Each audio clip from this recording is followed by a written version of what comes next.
The hospital room smelled of antiseptic and regret, a sterile scent that clung to the walls like a stubborn memory. Arthur Bennett lay in the narrow bed, his frail frame barely disturbing the crisp white sheets. At 78, his body was a map of battles fought, heart surgeries, arthritis, and now the slow creep of something the doctors couldn't quite name yet.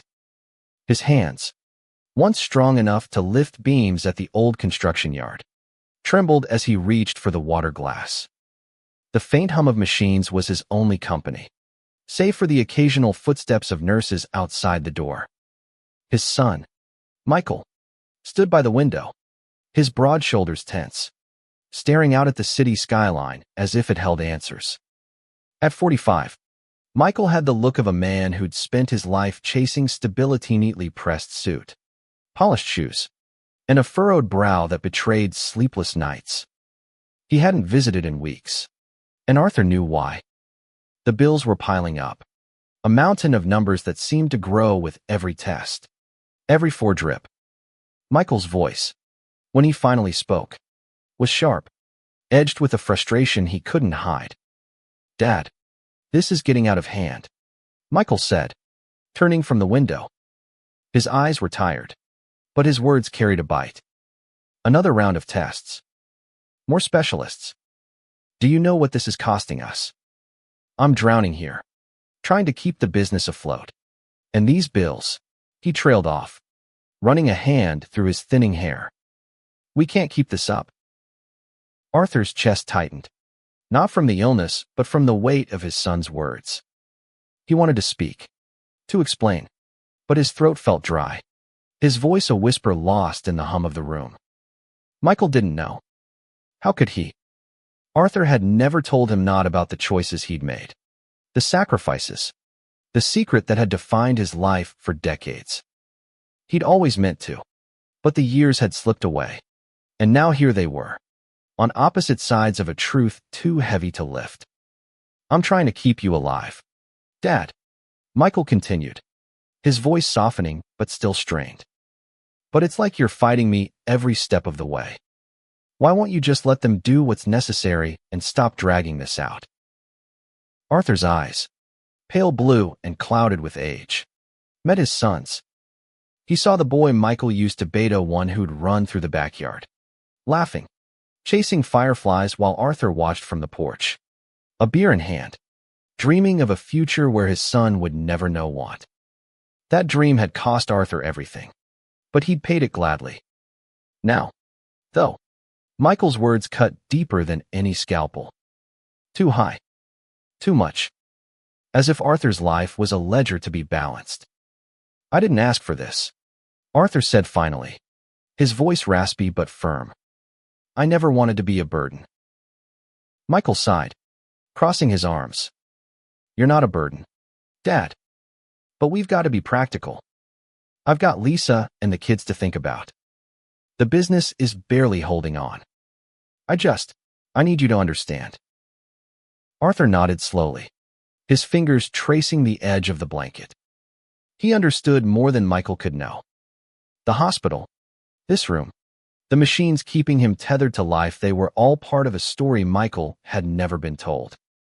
A story that began long before Michael was born, when Arthur was just a young man with a fire in his chest and a promise to keep. 40 years earlier, Arthur had stood in the same hospital, though it was smaller then, a modest brick building on the edge of town. He was 38, strong as an ox, with a wife who lit up every room and a newborn son who'd just started to smile. The construction business was good, not great, but enough to keep the lights on and the fridge stocked. Life was simple, and Arthur thought he had it all figured out. Then came the fire. It swept through the hospital's west wing in the dead of night, a hungry thing that devoured walls and dreams alike. Arthur had been on a job nearby, hauling lumber, when he heard the sirens. He didn't think twice. He ran toward the smoke, toward the screams, pulling people from the chaos until his lungs burned and his hands bled. By the time the firefighters arrived, he'd saved 6 lives, including a nurse who'd later become a friend. The hospital was nearly destroyed, The town rallied, but funds were scarce, and rebuilding seemed impossible. Arthur couldn't stand the thought of Ithis town. His people, left without care. His wife, Ellen, had been born in that hospital. Michael would be baptized there in a few weeks. It was more than a building. It was a lifeline. So Arthur made a choice. He sold the construction business. Every truck, every tool, every dream he'd built brick by brick. He poured every cent into the hospital, becoming its silent benefactor. The board was Stanita, working-class man, barely scraping by, giving everything to keep the doors open.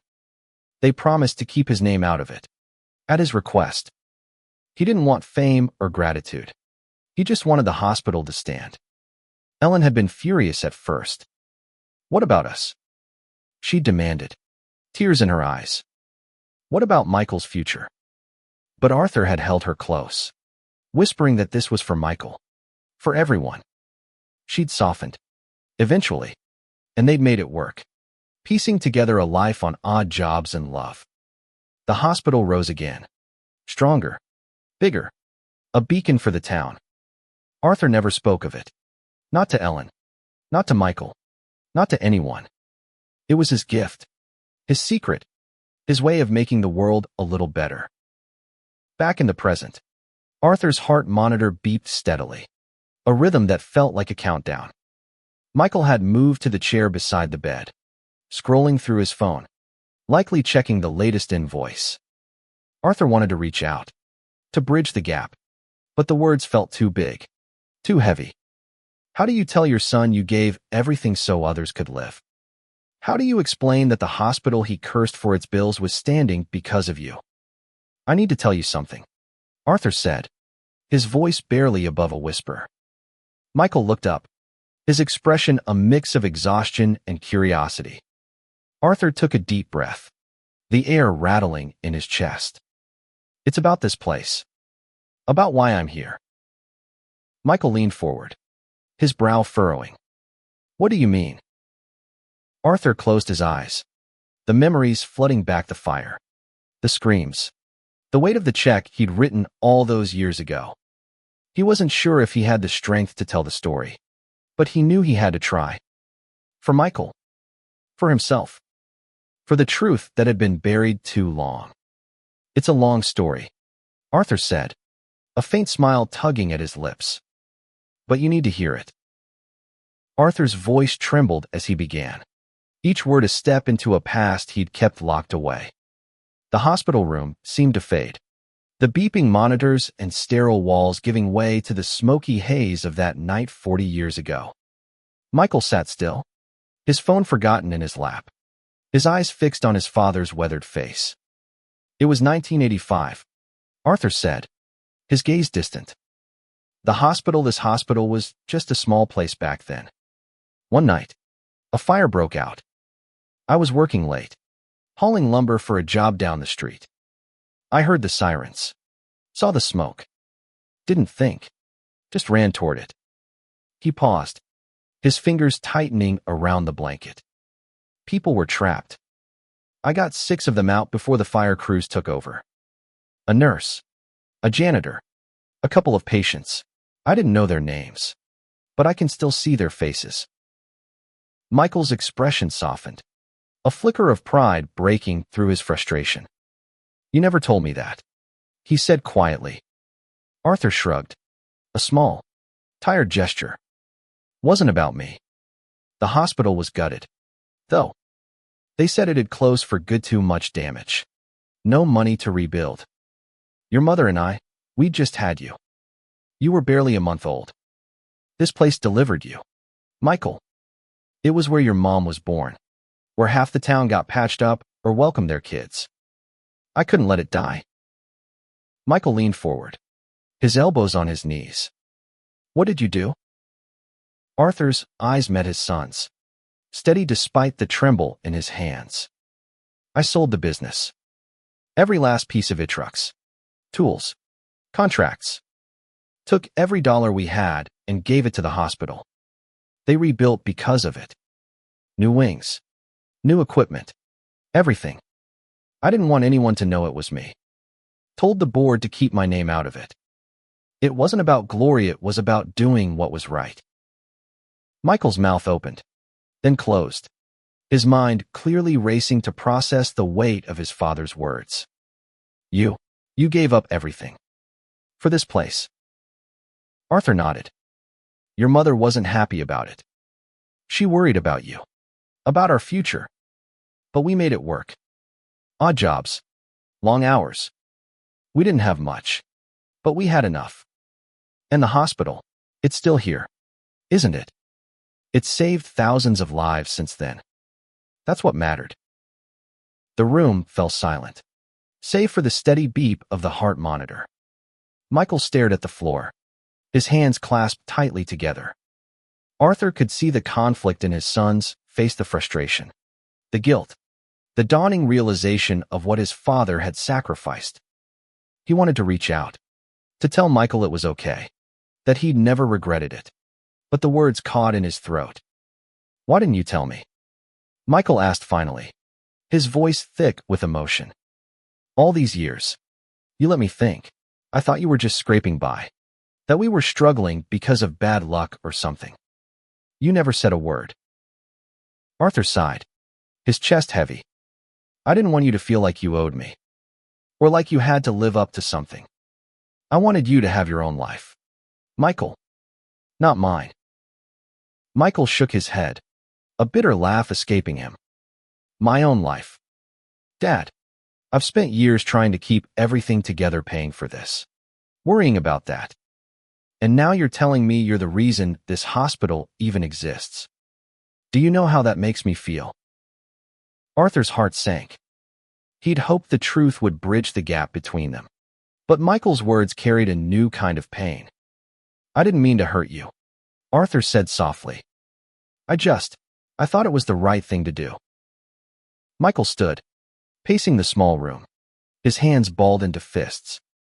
The right thing. Dad, I'm killing myself trying to pay for your care. And you're telling me you're the reason this place is here. Do you know how much these bills are? Tens of thousands. And they keep coming. If you're such a hero, why didn't you keep something for yourself? For us. The words stung, sharper than Arthur had expected. He'd always known Michael carried the weight of their family's struggles, but he hadn't realized how deep the resentment ran. I'm sorry, Arthur whispered, his voice breaking. I thought I was giving you a better world. Michael stopped pacing, his shoulders slumping. He looked at his father, really looked at him, and for the first time in years, Arthur saw something shift in his son's eyes, anger giving way to something softer, something like understanding. I need to process this, Michael said, his voice quieter now. I need some air. He grabbed his jacket and headed for the door, pausing just long enough to glance back. I'm not mad at you, Dad. I just don't know what to do with this. As the door clicked shut, Arthur leaned back against the pillows, exhaustion washing over him. He'd opened the door to his past, but he wasn't sure if it had brought them closer or pushed them further apart. The hospital, his silent legacy, stood as strong as ever. But at what cost? He closed his eyes, the weight of 40 years settling over him like a second skin. The hospital was quiet that night, the kind of stillness that felt like the world was holding its breath. Arthur lay awake, staring at the ceiling, the fluorescent light casting faint shadows that danced like ghosts. Michael hadn't returned since their conversation, and the silence between them felt heavier than the illness in Arthur's bones. He wondered if he'd made a mistake, laying bare a secret he'd carried for so long. But there was no going back now. The door creaked open, and a nurse stepped in, a woman in her 50s with kind eyes and a name tag that read Clara. Arthur recognized her. She'd been one of the 6 he'd pulled from the fire all those years ago. She didn't know it. Of course. No one did, except the hospital board and a handful of old-timers who'd long since retired. Clara checked his chart, her movements gentle but practiced, and offered him a warm smile. You're up late, Mr. Bennett, she said, adjusting his fore. Can't sleep. Arthur shook his head slightly. Too much on my mind. Clara nodded, as if she understood. Family troubles. Something like that. Arthur replied, his voice soft. My son, he's struggling. With the bills. With me. I told him something today. Something I've kept quiet for a long time. Didn't go as I'd hoped. Clara sat on the edge of the chair, her hands folded in her lap. Kids don't always understand what their parents go through. But they come around. Usually. Give him time. Arthur managed a faint smile. I hope you're right. As Clara stood to leave, she paused, her hand on the doorframe. You know, this hospital's been a blessing to a lot of people. I've seen it save lives, bring families together. Whoever made that possible, they're a hero in my book. She gave him a knowing look, though Arthur couldn't tell if it was intuition or coincidence. Then she was gone, leaving him alone with his thoughts. The next morning, Michael returned, his face drawn but calmer. He carried a coffee cup in one hand and a folder in the other, his suit slightly wrinkled, as if he'd slept in it. Arthur braced himself, unsure what to expect. Michael sat down without a word, placing the folder on the bedside table. I went to the hospital archives last night, Michael said, his voice steady but low. After I left, I couldn't stop thinking about what you said.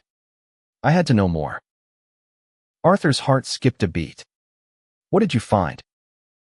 Michael opened the folder, revealing a stack of old documents, yellowed papers, typed letters, and grainy photos from the hospital's reconstruction.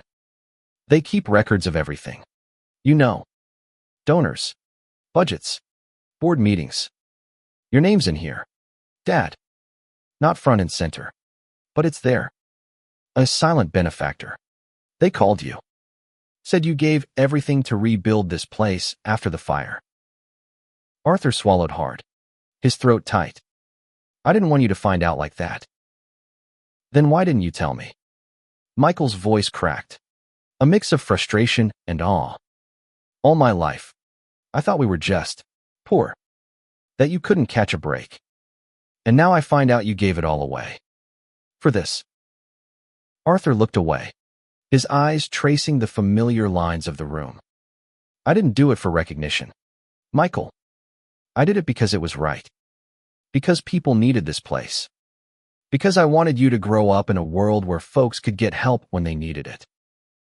Michael leaned back, exhaling sharply. I get that. I do. But it's hard to wrap my head around. I've been so angry. Dad. At the bills. At the hospital. At you. Sometimes. And now I feel like an idiot for not knowing what you did. You're not an idiot, Arthur said firmly. You're my son. I never wanted you to carry this. I just wanted you to live. Michael's eyes glistened, and he looked away, blinking rapidly. I've been so focused on the money, on keeping everything together, I forgot how to see you. The real you. Arthur reached out, his hand trembling but steady enough to rest on Michael's arm. I'm still here, son. And I'm proud of you, even if I don't say it enough. For a moment, they sat in silence, the weight of years lifting just a little. Michael flipped through the folder again, pausing at a photo of the hospital's ribbon-cutting ceremony in 1986. Arthur was in the background, barely visible, watching from the crowd. Michael's finger traced the image, his voice barely a whisper. You were there. You made this happen. Arthur nodded, his throat too tight to speak. He'd never thought of himself as a hero, just a man doing what he could. But seeing the awe in Michael's eyes, he wondered if maybe, just maybe, he'd done something worth remembering. The days that followed were a slow dance of reconciliation. Michael visited more often, his demeanor softer, his words less edged with frustration. He brought small things, a book Arthur liked, a thermos of homemade soup from Lisa, even a photo of the grandkids to pin on the hospital wall. Each gesture was a step toward mending what had been strained. But Arthur could still feel the unspoken questions lingering in the air. Michael was grappling with the truth, trying to reconcile the father he'd known with the man who'd reshaped the town's future. One afternoon, as sunlight streamed through the window, Michael sat with a notebook, jotting down numbers. Arthur watched him, the familiar furrow in his son's brow a mirror of his own when he'd pored over budgets decades ago. Still trying to balance the books? Arthur asked, his tone light but tinged with concern. Michael looked up, a wry smile breaking through. Yeah, but it's not just about the bills anymore. I've been thinking about what you did, about what it means. He set the notebook down, his hands resting on his knees. I talked to the hospital board yesterday. They didn't know you were here, Dad. Not until I mentioned your name. Arthur's heart thudded. What did you tell them? Not much, Michael admitted. Just that you were a patient. That you were. You. They were shocked. Said they'd always wondered what happened to the man who saved this place. They want to honor you, Dad. A plaque. Maybe. Or a dedication in the new wing. Arthur shook his head, a reflex born of years of humility. I don't need that. Never did. I know, Michael said, his voice firm. But maybe it's not just about you. Maybe it's about letting people know what sacrifice looks like. What it means to give without asking for anything back. Arthur looked at his son, seeing the man he'd become pragmatic.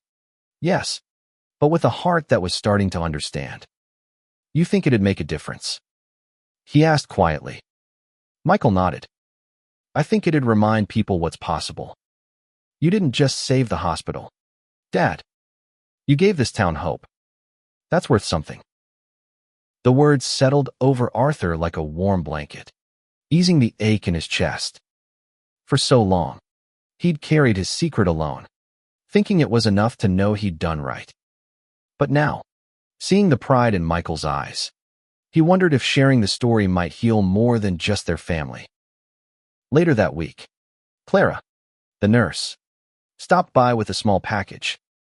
Someone left this for you at the desk, she said, handing Arthur a plain envelope. Inside was a handwritten letter, the ink smudged in places, as if written in a hurry. It was from a woman named Margaret, a patient from the old hospital, one of the 6 Arthur had pulled from the fire. She'd heard he was here, somehow, and wanted to thank him. You carried me out when I was too weak to walk. The letter read. I had a daughter a year later, and she's got kids of her own now. None of that would have happened without you. I never knew your name until now, but I've prayed for you every day. Arthur's hands shook as he read, tears blurring the words. Michael, who'd been reading over his shoulder, put a hand on his father's back. You didn't just save a building, Dad, he said softly. You saved lives. Real people. Arthur folded the letter carefully, tucking it under his pillow. I never thought about it like that, he admitted. I just did what I could. Michael smiled, a real smile this time, free of the strain that had defined their conversations for so long. You did more than most, Dad. A lot more. As the days turned into weeks, Arthur's health remained fragile, but his spirit felt lighter. Michael began working with the hospital board, not just to manage the bills, but to find a way to honor Arthur's legacy without betraying his wish for anonymity. They settled on a compromising small garden in the hospital courtyard, dedicated to the silent benefactor, with no name attached. It was enough, Arthur thought, to know the truth would live on in some quiet way. But the bills remained a shadow, a reminder of the present they couldn't escape. Michael was still stretched thin, juggling his business and family, and Arthur could see the toll it was taking. One evening, as they sat together watching the sunset through the window, Arthur made a decision. He'd carried his secret long enough. It was time to use it, not just to heal old wounds, but to ease his son's burden. There's something else I need to tell you, Arthur said, his voice steady despite the weakness in his body. About the hospital. About what I left behind. Michael turned, his eyes searching. What else could there be? Dad, you've already told me you gave everything. Arthur smiled faintly, a spark of the old fire in his eyes. Not everything. Son, there's one last piece of the story. Arthur's words hung in the air, fragile but resolute. Michael leaned forward, his brow furrowed, sensing the weight of what was coming. The hospital room, bathed in the soft glow of the setting sun, felt like a confessional, a place where truths too long buried could finally breathe. When I gave the money to rebuild the hospital, Arthur began, his voice slow and deliberate. It wasn't just a one-time thing. I didn't just walk away. The board, they were grateful, more than I expected. They set up a trust, a small one, in case I ever needed help. I never touched it, didn't think it was right to take anything back after what I'd given. But it's still there. Michael. It's grown over the years, more than I realized.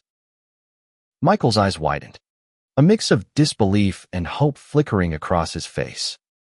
A trust. For you. How much are we talking about? Arthur shook his head. I don't know the exact number. I never checked. But the board told me a few years back it was enough to cover, well, a lot. I told them to keep it for the hospital, for emergencies, but they insisted it was mine to use if I needed it. I think now's the time. Michael sat back, stunned, his hands gripping the arms of the chair.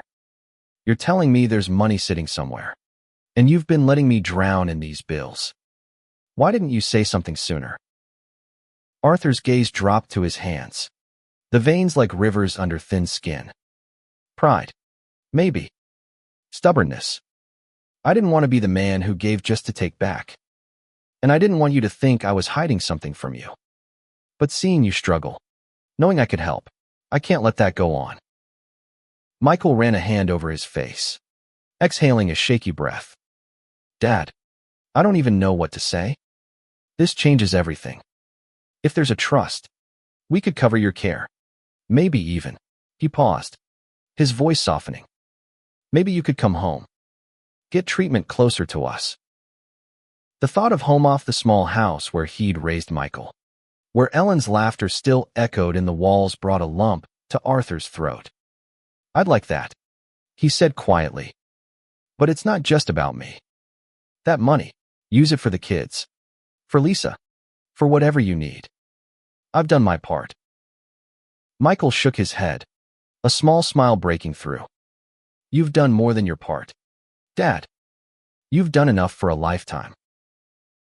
The next day, Michael met with the hospital board, armed with the knowledge of the trust. The meeting was brief but emotional. The board members, some of whom had heard whispers of Arthur's sacrifice over the years, were moved to tears when Michael explained his father's condition. They confirmed the trust's existencia modest sum that had grown significantly with careful investment, enough to cover Arthur's medical expenses and then some. More than that, they offered to waive a portion of the outstanding bills as a gesture of gratitude, a nod to the man who'd given them a second chance decades ago. When Michael returned to the room, he carried a lightness Arthur hadn't seen in years. It's real, Dad, he said, sitting beside the bed. The trust is there, and the board, they're calling you a legend. They want to meet you, to thank you properly. Arthur waved a hand, dismissing the idea. No need for that. Just knowing it's helping you. That's enough. But Michael wasn't letting it go. I'm not saying we put your name on a billboard, but you deserve something, Dad. Not just for what you did, but for who you are. I've spent too long focusing on the wrong things, money, stress, all of it. I want to make this right. Arthur looked at his son, seeing the boy he'd once been, the man he'd become, and something in his chest loosened. You already are, he said, his voice thick with emotion. Just keep being you. Over the next few weeks, the hospital became a place of connection rather than conflict. Michael brought Lisa and the grandkids to visit, their laughter filling the room with a warmth Arthur hadn't felt in years. The trust covered the bills, easing the financial strain, and the hospital staff began treating Arthur with a quiet reverence, as if they sensed the weight of his story.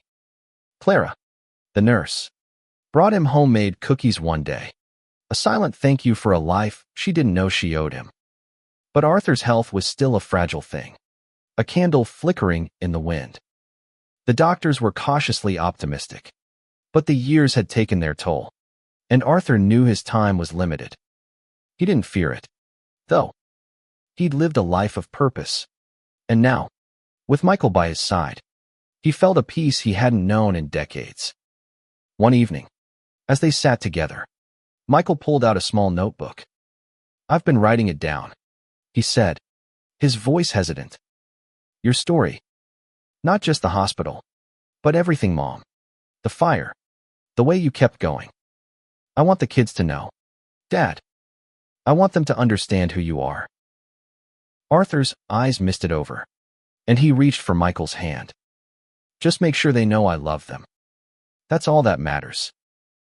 Michael nodded, his grip tightening. "They'll know, Dad. I promise." Spring came slowly to the town, the hospital courtyard blooming with the first flowers of the season. The small garden dedicated to the silent benefactor was complete, a quiet corner of green where patients and families could sit, reflect, and find peace. Arthur had seen it only once, from his wheelchair, but the sight of Ida's simple bench surrounded by roses had brought a smile to his face. It wasn't about him, he told himself, but about the lives that would go on because of what he'd done. His health had stabilized enough for him to leave the hospital, though he still needed regular care. Michael had arranged for a home nurse, using the trust to cover the costs, and Arthur was back in the house where he'd raised his family. The walls were older now, the paint chipped in places, but it was home, and every creak of the floorboards carried memories of Ellen, of Michael's childhood, of a life well lived. Michael visited daily, often with the grandkids in tow. They'd sprawl across the living room floor, drawing pictures or telling stories, their energy a balm to Arthur's weary soul. Lisa cooked meals, filling the house with the scent of roasted chicken and fresh bread. And for the first time in years, Arthur felt like he was part of something whole again. One afternoon, as they sat on the porch watching the sunset, Michael handed Arthur a small buka-bound collection of pages, handwritten and typed, with photos tucked between the words. "It's finished," Michael said, his voice steady but proud. "Your story. I added some things, letters from people you helped, stories from the hospital staff. It's not just for the kids, Dad. It's for anyone who needs to know what it means to give." Arthur took the book, his hands trembling as he opened it. The first page held a photo of the hospital in 1986, rebuilt and gleaming, with Arthur in the background, unnoticed but present. The words that followed told of the fire, the sacrifice, the quiet heroism of a man who'd given everything for others.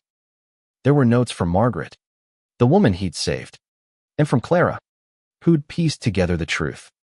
There were stories from patients who'd never known Arthur, but whose lives had been touched by the hospital he'd saved. "This is too much," Arthur said, his voice choked with emotion. "I didn't do it for this." "I know," Michael replied, his eyes bright. "But you deserve it. And the world deserves to know." They sat in silence for a while, the book resting in Arthur's lap, the weight of it both heavy and light. He thought of Ellen, of the promises they'd made to each other, of the boy Michael had been and the man he'd become. He thought of the hospital, still standing, still saving lives. And he thought of the garden, a quiet testament to a choice made long ago. As the sun dipped below the horizon, Arthur reached for Michael's hand. "I'm proud of you, son," he said, his voice steady for the first time in months. "You've made this old man's life mean something." Michael squeezed his hand, a tear slipping down his cheek. It always did. Dad. It always did. Months later, Arthur's health took a final turn. He passed quietly in his sleep, surrounded by the warmth of his home and the love of his family. The town mourned, not just for a man, but for a legacy that had shaped them all. The hospital held a small ceremony in the garden, where Michael read from the book, his voice carrying the weight of his father's story. People came, strangers, patients, nurses, all touched by Arthur's sacrifice in ways they were only now beginning to understand. The book became a quiet legend in the town, passed from hand to hand, a reminder of what one person could do. Michael kept a copy on his desk, a touchstone for the days when life felt too heavy. And in the hospital courtyard, the roses bloomed year after year, a silent tribute to a man who'd given everything and asked for nothing in return. Arthur's life had been a gift, not just to his family, but to a community that would carry his light forward. And in the end, that was enough.